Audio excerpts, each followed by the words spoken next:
দেশ আমাদের, দায়িত্ব আমাদের, এই প্রতিপাদ্যকে সামনে রেখে সিরাজগঞ্জ জেলা শহরকে পরিষ্কার পরিচ্ছন্ন রাখতে এবং আধুনিক ও সবুজ বনায়নে রূপান্তরিত করতে ব্যক্তিগত নিজ উদ্যোগে কাজ করে চলেছেন মানবতার ফেরিওয়ালা বিশিষ্ট ব্যবসায়ী হাজী মোহাম্মদ আব্দুস সাত্তার। তিনি সিরাজগঞ্জ পৌর শহরকে পরিষ্কার পরিচ্ছন্ন রাখতে প্রতিদিন ভোরবেলা 170 জন স্বেচ্ছাসেবী কর্মী নিয়ে শহরের অলিগলি পরিষ্কার করে দেন এবং হ্যান্ড মাইক নিয়ে মহল্লাবাসীদেরকে নিজ নিজ বাড়ির আঙিনা পরিষ্কার রাখার জন্য মেসেজ পৌঁছে দিয়ে যাচ্ছেন। এছাড়াও বৃক্ষরোপণ কর্মসূচি, মাদক মুক্ত সমাজ গঠনে ভূমিকা রাখা, ইফটিজিং ও বাল্যবিবাহ প্রতিরোধ করা, অসহায় ও অনাথ শিক্ষার্থীদের মাঝে শিক্ষা উপকরণ বিতরণ, গরিব ও অসহায় মানুষের পাশে দাঁড়ানো, জাকাত ফান্ডে মুক্ত হস্তে দান করা,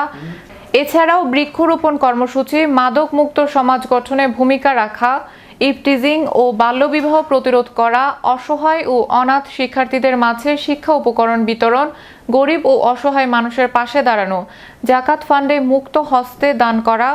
মসজিদ, মন্দির ও মাদ্রাসায় যথাসাধ্য সহযোগিতা করে চলেছেন মানবতার ফেরিওয়ালা হাজী মোহাম্মদ আব্দুস সাত্তার।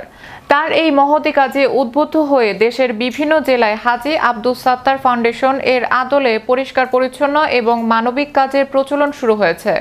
তিনি তার ভালো কাজের জন্য সিরাজগঞ্জ জেলাবাসীদের হৃদয়ে অনন্তকাল বেঁচে থাকবেন, এমনটাই প্রত্যাশা করেন সুশীল সমাজের ব্যক্তিবর্গ। আসুন আমরা সবাই প্রতিদিন অন্তত একটি করে ভালো কাজ করি,